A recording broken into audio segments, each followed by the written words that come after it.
This is Wrestling Talk Unleashed, the #1 wrestling podcast for hardcore fans.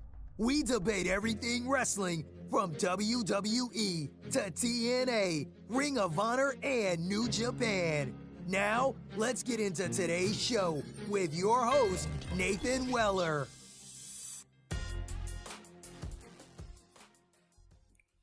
Welcome to another episode of the Wrestling Talk Unleashed podcast. As always, I am your host, Nathan, and I have a busy podcast for you guys today. I'm going to be recapping the latest episodes of Raw and Smackdown. Maybe if I've got some time, address a couple of rumors that are buzzing around in the wrestling world out there. But I'm also going to give you my predictions for the upcoming WWE Raw pay-per-view on Monday, Fastlane. So let's get started, shall we? We'll start with Monday Night Raw, which comes to us from Green Bay this week. Goldberg kicks off Raw. He makes his way out and he gets thunderous Goldberg chants. You could literally just sit, everyone's losing their mind to see Goldberg. When he gets in the ring, he thanks the crowd for the reception that he received, and then he went on to address what Kevin Owens had to say last week. He said that he has never made a promise in his life that he hasn't followed through with, and that at Fastlane it's going to be no different. He promised it's going to be a spear, a jackhammer, 1, 2, 3. He says he's going to become the new Universal Champion. I, for one, don't want to say that. I was never a fan of Goldberg in WCW. Wasn't a fan of him here in WWE with his first run. But, again, he thinks he's going to become champion. Owens then comes out to interrupt, and he says he had a lot of stuff to get off his chest last week, and that he also made a promise to himself that when he got to the WWE, that he would grab the company by the throat and he would let everyone know just what Kevin Owens is all about. Owens ran down the list of opponents that he's defeated since being a part of WWE, which was a pretty impressive list. There's AJ Styles, John Cena, Roman Reigns, Dean Ambrose. Pretty high caliber talent on that list. Owens then makes his way to the rings. He says he's going to challenge Goldberg to a Green Bay street fight. Haha, in classic Kevin Owens fashion, he changes his mind and says Green Bay doesn't deserve to see him fight, but tells Goldberg not to worry, they will fight on Sunday, and he will stand over Goldberg with his championship high in the air. Owens finished by saying the only thing Goldberg is going to hear on Sunday is silence, as the Goldberg chant dies. Kevin Owens drops the mic, walks out to the back. I couldn't really get into this segment if I'm perfectly honest, and I'm going to put it down to Goldberg. That's the only reason I can come up with. I've always enjoyed Kevin Owens' work on the mic. There wasn't really much chemistry there this week. Everyone seems to be so infatuated with Goldberg. I don't know why. I did like the line from Owens where he said Goldberg was next. Not next as in, like, Goldberg's, you're next. But next in the evolution of Kevin Owens as Universal Champion. That was a good line. I also liked the line where he said the Goldberg chant dies. But they're just a couple of little pieces I found through that segment that I enjoyed. Next we have The New Day versus Rusev and Jinder Mahal. Now, before the match could begin, New Day cut a promo about being the host of this year's WrestleMania. Don't even get me started on that, that's stupid. As well as their ice cream that they're apparently creating. They insist on taking jabs at the Oscars debacle, which happened the night before, when they said they weren't facing the Shining Stars, but in fact they were facing Rusev and Jinder Mahal. The Rusev and Mahal make their way to the ring. Rusev is noticeably not wearing his protective face mask this week. Before he's been wearing a mask to protect his broken nose, but he's not wearing it this week. Woods and Mahal begin the match for their respective teams. Woods and Big E start getting their double team going as their offense starts rolling a bit. Big E splashes on Mahal, who's laying across the apron. Then New Day insists to dance and twerk in front of Mahal, which I don't know why they do that. Get him back in the ring, have a chance of winning the match. When Rusev enters the match, he gains control for his team and works on Woods. Rusev and Mahal continue to work on Woods as he is unable to make the tag to Big E. As the match begins to break down, Kofi Kingston was arguing with Lana outside the ring, and this caught Rusev's attention as he went to go defend his wife. However, the altercation outside the ring distracted Mahal, allowing Woods to roll him up and gain the victory for New Day. Hopefully, this is the end of this feud. It was the most pointless feud I've ever seen. Nothing came of it. I don't get why they were feuding. I still don't get why they're feuding. There was a serious lack of substance and explanation to the storyline, but it is what it is. I still can't get my head around New Day being the hosts of WrestleMania. The only theory I have is they obviously have nothing else for them. The hottest tag team over the past 2-3 years, and you have nothing for them at WrestleMania. Having said that, New Day's reactions have been dying. The crowd don't seem to be as invested with them. They aren't getting the reactions they used to. But, yeah, New Day for hosts of WrestleMania. That means obviously we're going to get a couple of goofy segments with them, but for one, I'm not looking forward to that. Up next, we have Akira Tozawa versus Noam Dar. This wasn't a long match, and there was nothing really important to talk about, nothing exciting. Tozawa wins the match with his snap German suplex. That is impressive, I'll give him that. And the bridge he does for the pin. After the match, the Brian Kendrick comes out and attacks Tozawa, saying, "Lesson 3, have eyes in the back of your head." I'm really trying to think of something positive to say, but I can't think of anything apart from the snap German suplex. I've about had enough with the Cruiserweight division, to be honest. I've had enough. The lack of character development and establishment is ridiculous. It's like, here's 2 wrestlers, go have a match. Okay, who am I meant to cheer for? How am I going to get behind a feud if you don't tell me what's happening? But anyway, that's how they're doing. The only hope I have for the Cruiserweight division is when Austin Aries joins it, because at least he can bring some entertainment, a bit of life to it. But apart from that, nothing about the Cruiserweight division grabs my attention. Up next, we are meant to have a scheduled women's tag team match, but instead we get a nice little bloody 10-minute promo from Charlotte. Charlotte comes out and gives her predictable, boring, rah-rah speech. "I'm the queen of pay-per-view, I'm the best, everyone else is peasants, blah blah blah."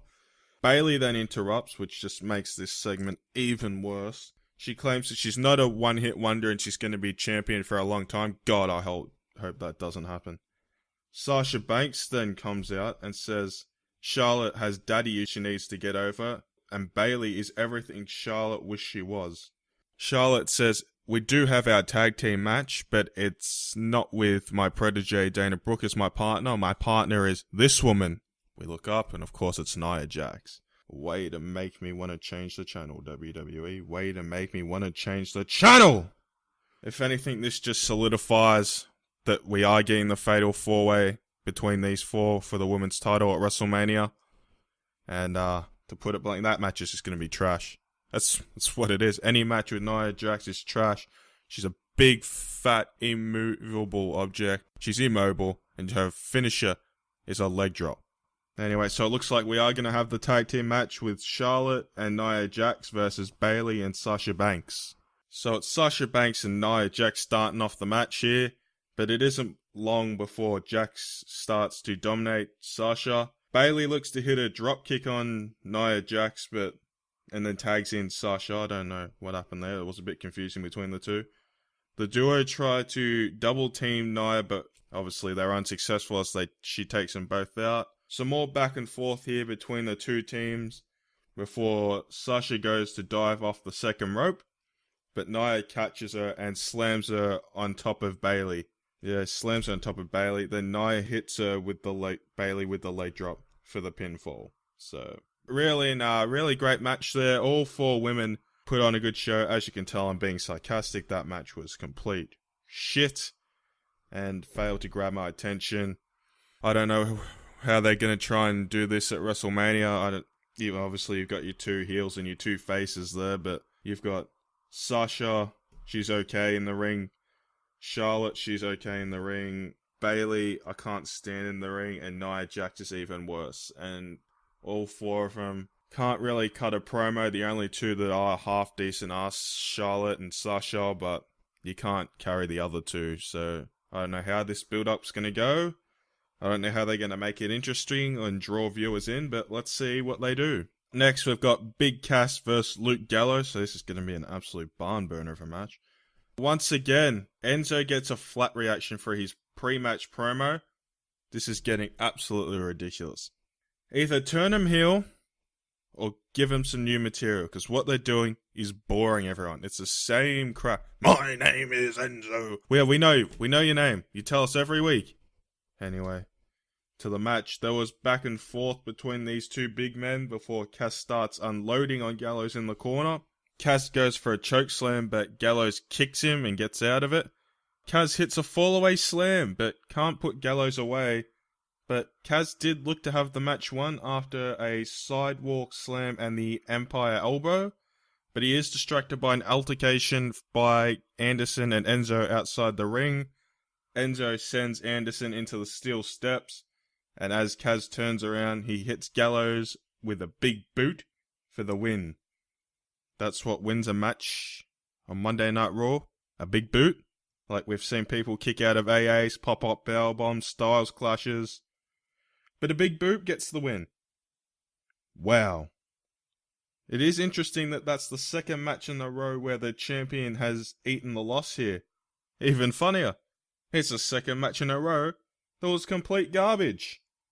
No chemistry between these two, nothing clicked. I can see their tag team feud being absolutely garbage as well.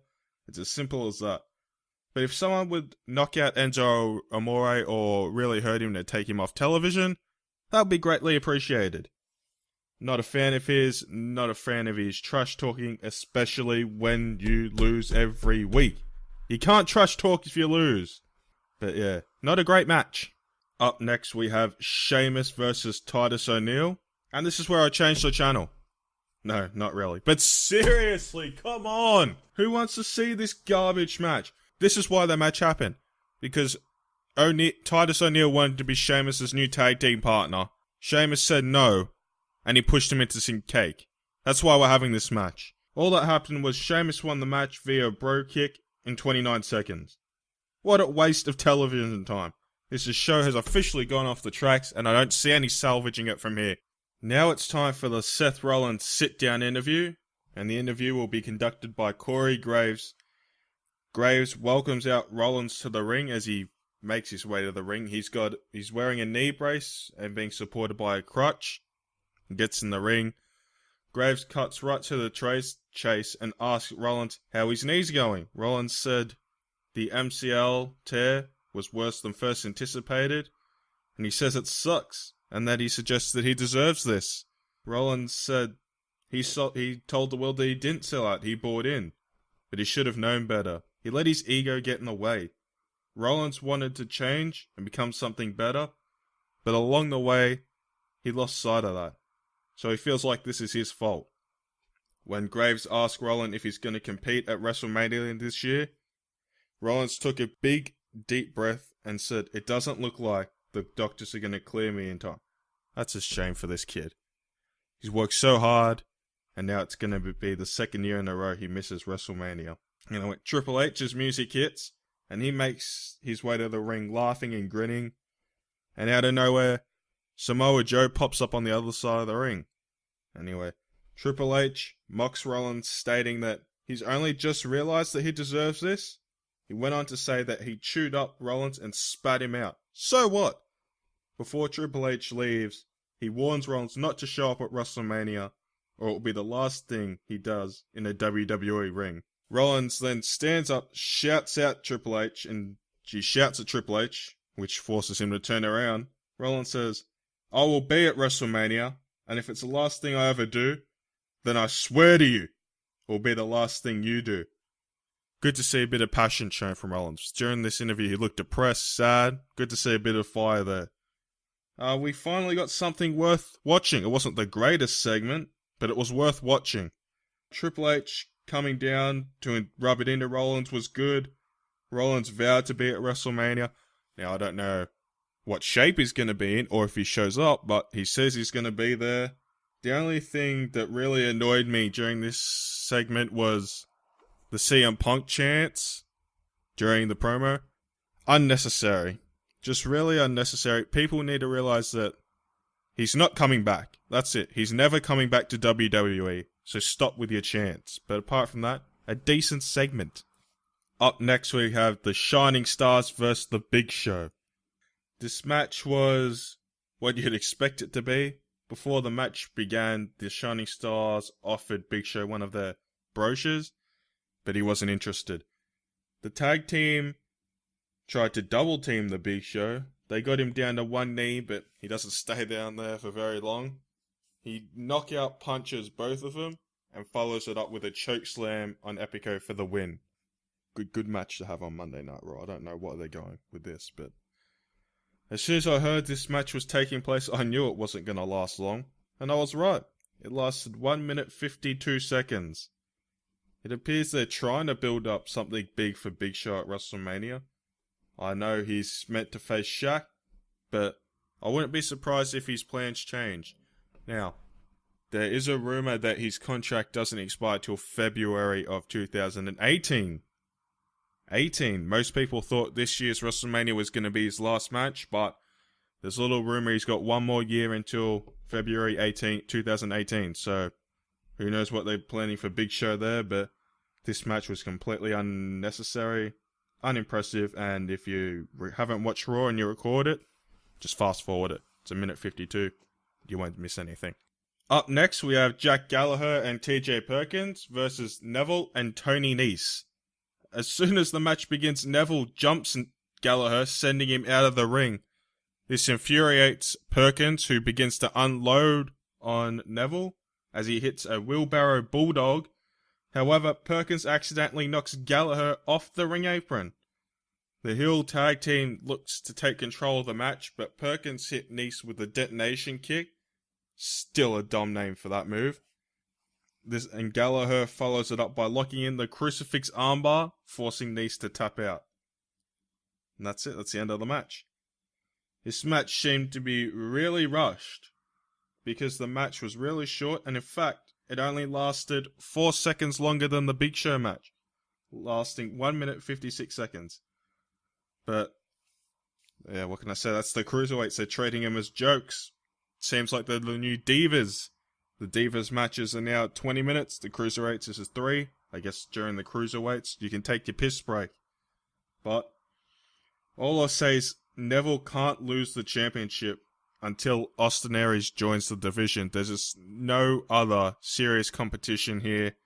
I mean, if you look, I feel bad. It feels like I'm crapping all over him, but you look at the Cruiserweights there, some good in-ring workers. You got Perkins, Nese, Gallagher, Cedric Alexander can go in the ring, but none of them are being treated as decent and competitive towards Neville. Looks like they're all going to get absolutely squashed. So, how are we meant to enjoy the division if no one's being taken seriously?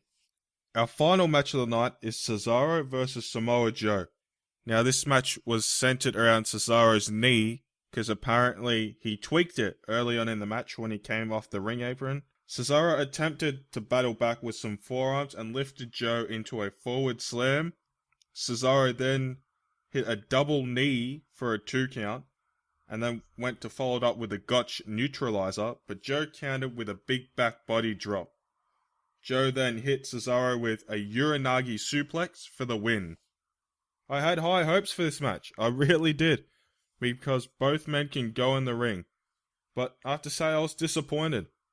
I really was. I don't know if it was because they had to rush things, because of time restraints, which is what I'm guessing it was, but it was a little underwhelming.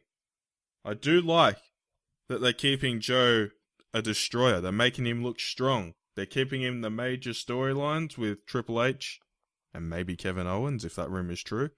But, yeah, this match really fell flat for me, and it's a damn shame.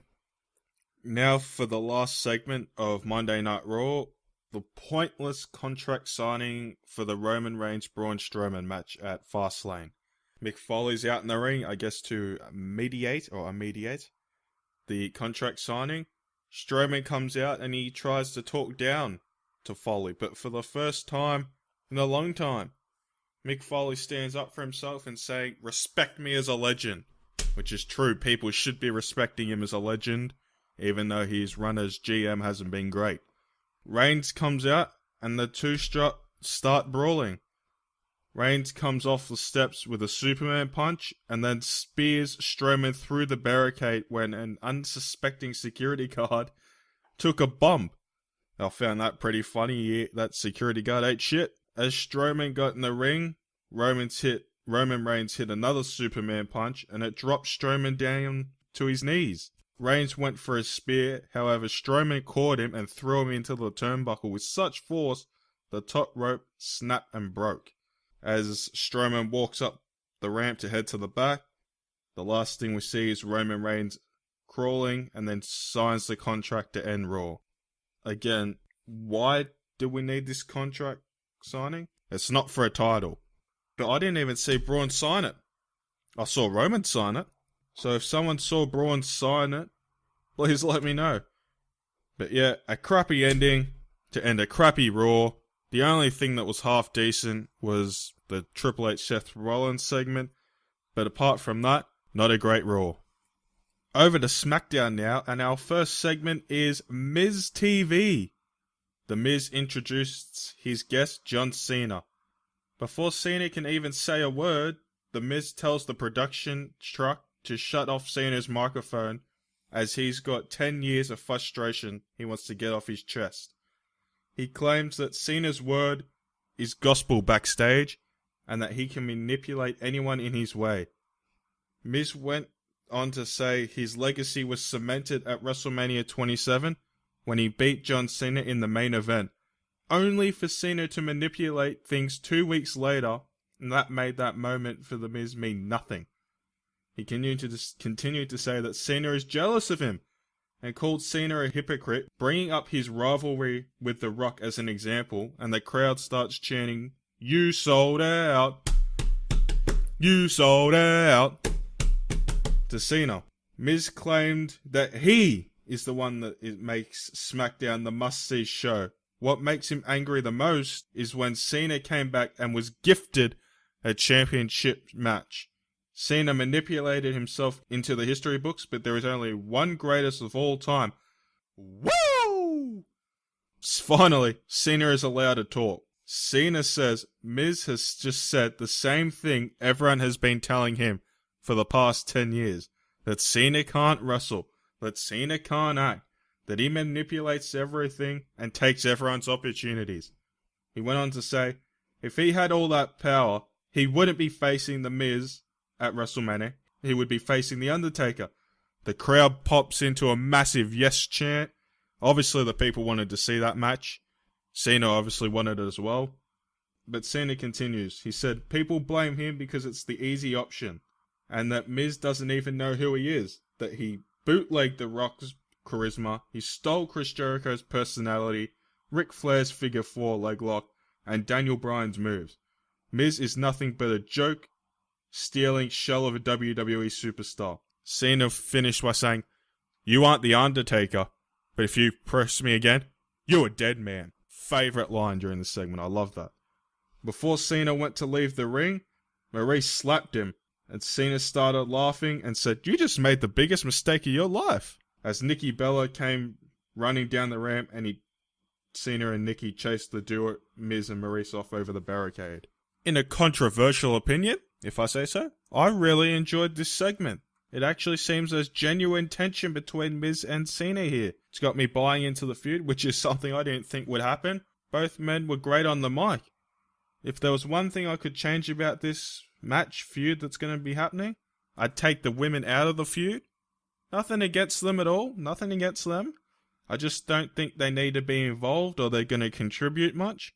I think the feud should just hone in on Miz and Cena. That's all. But apart from that, good segment.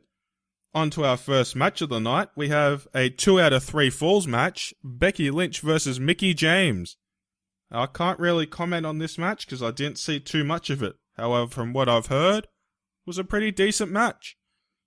Solid match between these two. Mickie James won the first pinfall after hitting a jumping DDT. Becky won the second fall via a schoolboy pin after Mickie missed the move off the top rope.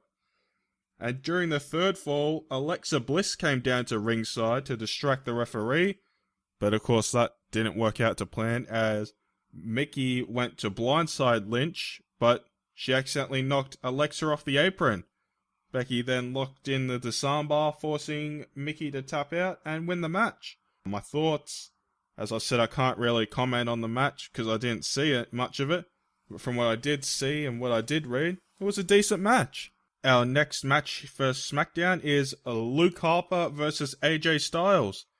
The winner of this match will go on to face Bray Wyatt for the WWE Championship at WrestleMania.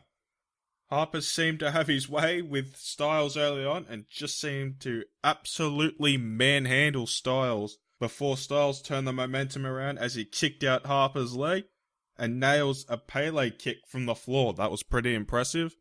Harper was able to connect with a springboard senton and follow it up with a big boot, but it wasn't enough to put Styles away.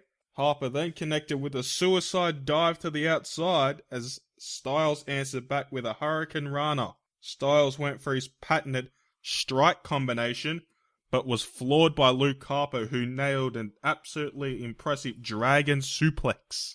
After numerous near falls for both men, neither can put each other away. Styles connects with a phenomenal forearm and covers Harper. But however, he gets his foot on the rope, but the referee counts 3. Shane McMahon, the SmackDown commissioner, then comes out and says this match will restart, as he saw Harper had his foot on the rope there. Styles and McMahon were arguing, then out of nowhere, Harper comes in with an accidental big boot and kicks McMahon to the floor. It's pretty funny. The match continues back in the ring, where quickly Styles connects with a 450 splash to get the victory. This was a strong match between Styles and Harper. I really enjoyed it. As for now, it looks like Styles belongs where he belongs, in a high caliber match at WrestleMania. However, there are a few weeks. I think there's 33 days till WrestleMania, and things can change then. What I do like though is Harper is finally getting the chance to show what he can do in the ring, where before he was being so underrated and so underutilized, it was criminal. But it's good to see he can show off his talent and he's getting the recognition that he deserves. So that's good to see for Harper. Up next, it appears we're going to get Dean Ambrose versus Kurt Hawkins.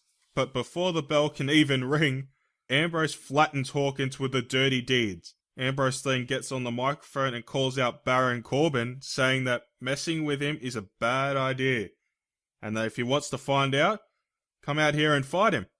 Corbin then appears on the Titantron and says he doesn't show up when people tell him to, he shows up on his own time. Ambrose went on to make jokes about Corbin's ugly tattoos. Corbin replied saying that Ambrose's sense of humor won't save him now. He can continue to say that Ambrose cost him the WWE Championship, so he's going to take everything away from Ambrose. It was decent back and forth. It was good to see a more serious side of Ambrose. That's the side of Ambrose I enjoy. Not really when he tries to be comical with his corny jokes. As I've said that numerous times, but he seems to I would like to see him turn heel. I want to see him turn heel. That's what I want. His face run has been a bit up and down, but heel Ambrose could be money. That's where his future is. As for Corbin, well, he was Corbin.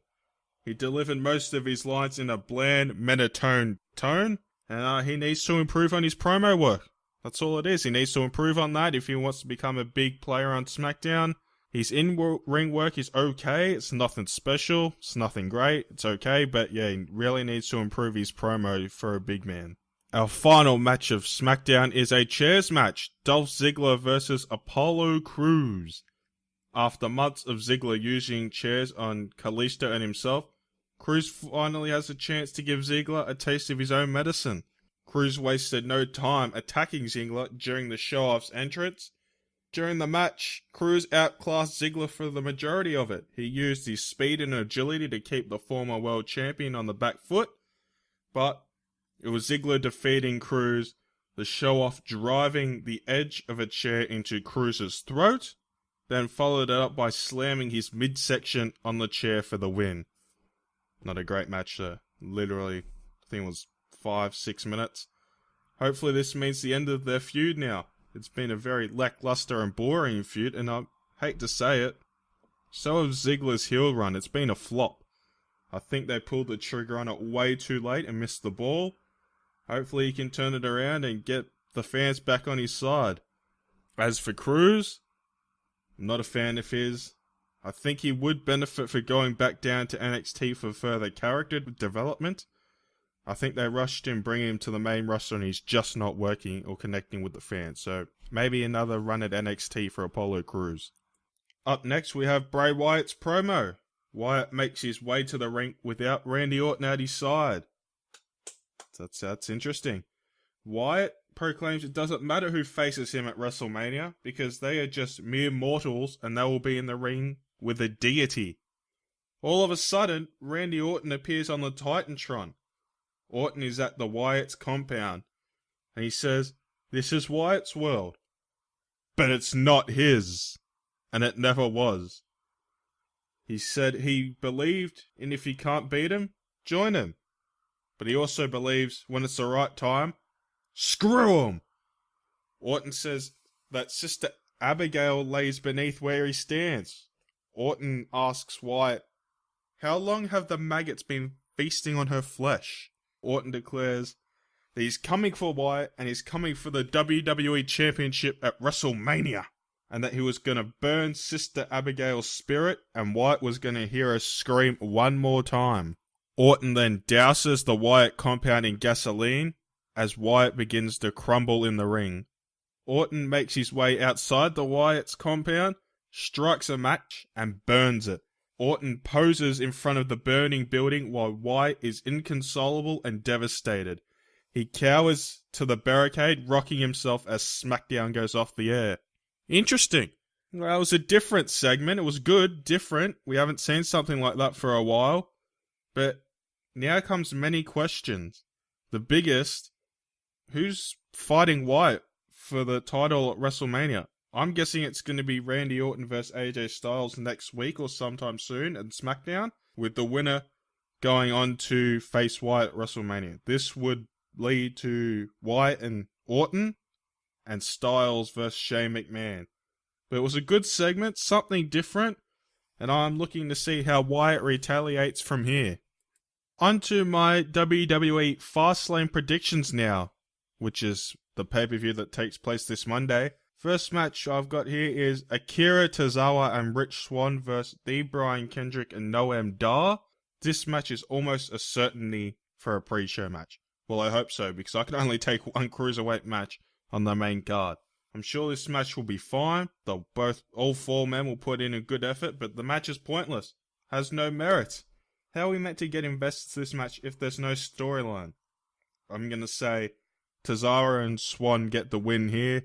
Next match we've got is Sasha Banks versus Nia Jax. Jesus Christ. There's a real lack of depth of the Raw Women's roster division. They really have no other opponents for these two.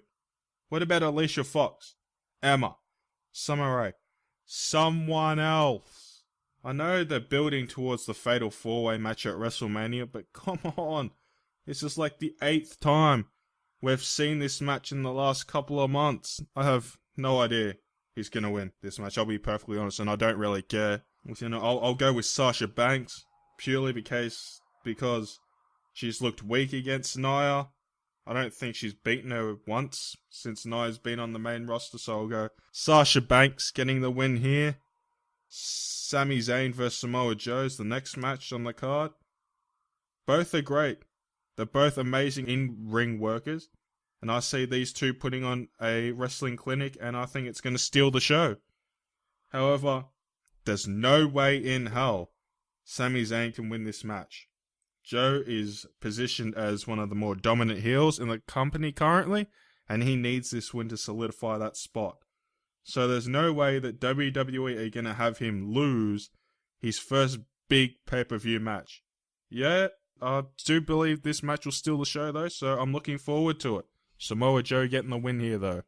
Next match is the WWE Cruiserweight Championship match. Neville defending his championship against Jack Gallagher. Here we go again. Another Cruiserweight match that no one is invested in. I don't understand why WWE haven't noticed. The fans just aren't interested in the Cruiserweight division. I've said this before. I know there are decent workers in the division, such as TJ Perkins, Tony Nese, Cedric Alexander, Neville, etc., but they have no gimmick or substance behind them. That being said, it's not time for Neville to drop the Cruiserweight Championship. I personally believe that Gallagher can't be taken seriously. He's more like the comic relief of the Cruiserweight division, really. Just out there to get a laugh from the fans. He doesn't seem like a genuine threat towards Neville or the championship. So I've got Neville retaining his Cruiserweight Championship here. Next match is the WWE Raw Tag Team Championships. Luke Gallows and Carl Anderson defending against Enzo Amore and Big Cass. Much like the New Day, Enzo and Cass have become stale and boring, so much to as they're getting booed by the fans. I was never a fan of Enzo and Cass. I just find them irritating and groan every time they come out. It's just annoying when they're out there. I think it was absolutely criminal the way WWE have treated Gallows and Anderson. They have been completely undercut and stripped them of everything that makes them great. Both teams need this win to maintain whatever credibility they have left. However, you can't take the tag team championships away from Gallows and Anderson. I don't see this match having a clean finish though, because you need to keep the feud going. Maybe Gallows and Anderson get disqualified, or count out finish, or something like that, but it's not going to be a clean victory. But I do have Gallows and Anderson retaining their Raw Tag Team Championships here. Onto the Raw Women's Championship match. Bayley defending her championship against Charlotte Flair. When will this cycle end? It's actually ridiculous, the fact that everyone knows Charlotte's going to win this match. The fact that the fans know when Charlotte defends her championship on Raw, she's going to lose, but simply win it back at the pay-per-views, and she's going to retain at pay-per-views. Ludicrous. Absolutely ludicrous. It's boring, it's played out, and it does not make for good television. So there's not much to talk about for this match, purely based on the fact that it is a foregone conclusion that Charlotte's going to win.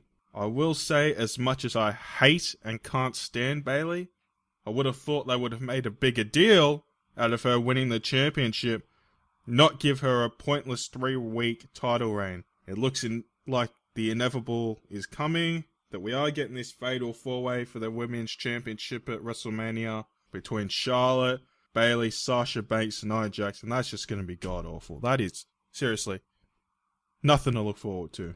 Next match, Braun Strowman vs. Roman Reigns. Believe it or not, out of all the matches on this card, this is the hardest one to predict. And I thought I would have never said that about a Roman Reigns match. But it is, because Vince and the WWE want to keep these two men strong heading into WrestleMania. Vince and the creative have struggled to get Roman over with the fans for 3 years. But Reigns is Vince's golden boy. So he's going to continue to get the opportunities that others won't receive. Many of the WWE fans have clamoured for a Reigns heel turn to freshen up his character. I, for one, don't see that happening anytime soon. Nor do I think it will help. I think the damage is done. Heel turn won't change the fact that he's going to be pushed to the moon and jammed down our throats. Strowman, on the other hand, is being booked correctly. He's meant to look and come across as a dominant badass who can destroy anyone on the roster.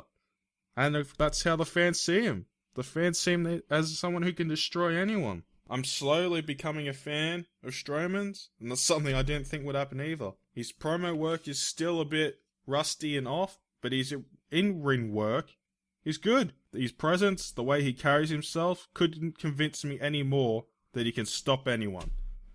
No matter who wins this match, there's no way it's going to be a clean victory. You cannot have one of these two taking a clean loss, heading into WrestleMania. I'm going to say Reigns wins here, only because it's the safe bet, and he's going to need a big win if he's going to go in and face The Undertaker at WrestleMania, which looks like it's going to happen, which is a joke. It should be Cena, but nope. It's going to be Reigns, so that's going to be an awful match. An old man who can barely move versus someone who can't wrestle. That's great, yeah. Good money match. But as I said, It won't be a clean finish, like Strowman could get counted out or disqualified. Hell, they could even be a case where they both get counted out. But I've got Roman Reigns winning this match.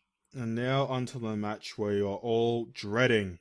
Kevin Owens defending his WWE Universal Championship against Goldberg. Why? This is just another prime example of Vince and the WWE prioritizing their big name part-timers over their workhorses and backbone of the company. As much as I want Owens to retain, and believe me, I'm praying it happens, it's not going to happen. It's just not, and that's a damn shame. Odds are that Jericho could get involved and cost Owens the championship leading up to their match at WrestleMania, and Goldberg vs. Brock Lesnar will be for the Universal Championship. Another match that's going to be god-awful. The only hope I have, the only hope I'm climbing onto of Owens retaining is if this rumor of the new stable of Samoa Joe, Kevin Owens, and Triple H is true, and that Joe and Triple H come out to help Owens retain the championship. But that's a long shot, and we probably won't see that faction until after WrestleMania. I just cannot believe in 2017 Goldberg is once again gonna be a world champion in WWE, and the WWE can expect some backlash from the fans if that happens. Like their hashtag cancel the WWE network when Roman Reigns won the Royal Rumble in 2015. And I won't blame him. If Goldberg wins, they're basically saying, we don't care about full-timers. We just want big names because apparently they draw. Goldberg's not a draw. If you've looked at the Raw crowds, he doesn't bring in the fans. Okay, he brings in the TV viewership, but no one's going to the actual Raws and pay-per-views to see Goldberg. They're going to see their favorites, like Sami Zayn, Kevin Owens, AJ Styles. And the fact that AJ Styles is going to be facing Shane McMahon at WrestleMania after the year he's had is a bloody disgrace. But Vince sees it as a big caliber match because it's Shane McMahon and he's a McMahon. Anyway, that's a discussion for another time. They were my predictions for Fastlane. I'm pretty confident I'm going to get them all right because it's pretty predictable what's going to happen here. The long road to WrestleMania is going to be a boring one, and that's a shame because usually it's entertaining. But if you've agreed, disagreed, dislike anything I've said during this podcast, give us a message on the Facebook page or my direct Facebook account, and hopefully you enjoy listening. It's been a blast.